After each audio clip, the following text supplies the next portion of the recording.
SpaceX has a very down-to-earth problem. The company says property taxes in Texas are too high. This is Friday, June 12th, 2026. Texas Scorecard presents the day's first news for the Lone Star State. The Texas Minute, with your host, Michael Quinn Sullivan. Thanks for starting the end of your week with the Texas Minute.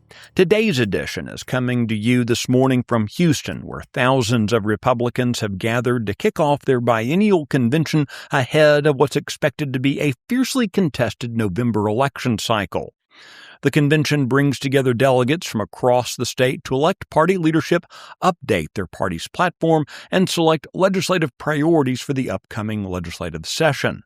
The race for the chairmanship is currently among the more immediate issues on the minds of delegates, with incumbent Abraham George being challenged in a five-way race. His top opponent for the position is the current vice chair, Dorinda Randall.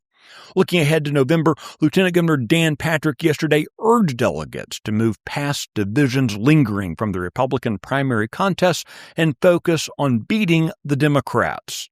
The convention continues today and Saturday at the George R. Brown Convention Center.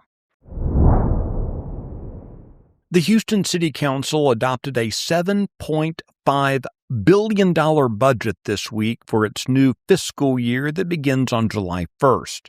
Only one of the council's 16 members opposed it. The spending plan has been controversial because it's built around two new revenue mechanisms, the first being a $5 monthly administrative fee tied to residential trash collection, and the other being a right-of-way charge on the city's water and wastewater utility operations. The two revenue streams are expected to generate up to $25 million per year.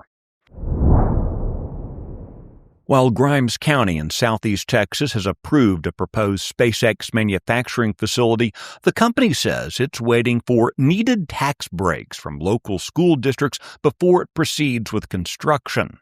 The proposed manufacturing facility will focus on fulfilling the company's new demand for computer chips that are usually sourced from Taiwan. These chips will be used in solar-powered AI satellites. SpaceX's proposed facility will cost $119 billion, spread across 4 phases and encompassing more than 22,000 acres. SpaceX has filed 8 applications with 2 local school districts.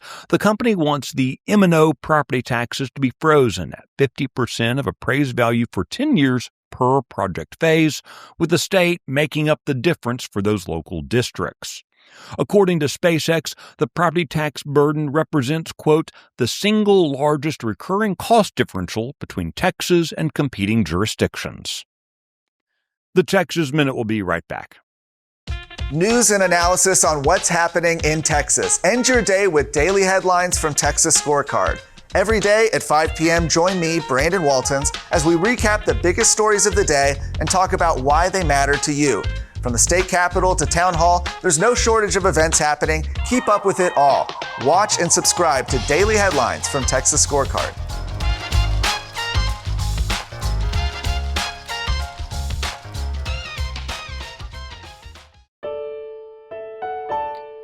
With power-hungry data centers coming to communities across the country, Secretary of Energy Chris Wright addressed concerns this week about the slow growth of electricity production. It's worth noting that the U.S. Energy Information Administration has cited data centers as one of the main contributors to the growth in demand for electricity in Texas and beyond. During comments at the Global Energy Forum this week, Wright described natural gas as the key to growth. He said that more nuclear power should be coming online, but not for several years. On a more cautionary note, Wright said that it will take, quote, many months to get back to normal flows of energy that have been disrupted by the war in Iran. Since the start of the campaign against the hostile nation, the U.S. has drawn 66 million barrels of oil from its strategic reserve, bringing it to the lowest levels since the Reagan administration in 1983. You can find details on all the stories mentioned today and keep up with the latest news by visiting TexasScorecard.com. This edition of the Texas Minute was based on the original reporting of Brandon Waltons, Michael Wilson, Addie Hovland, and Grant Halk. The Texas Minute is produced and delivered to you each weekday morning by Nick Shepard. I look forward to seeing you out around the Lone Star State. Now go have a great weekend.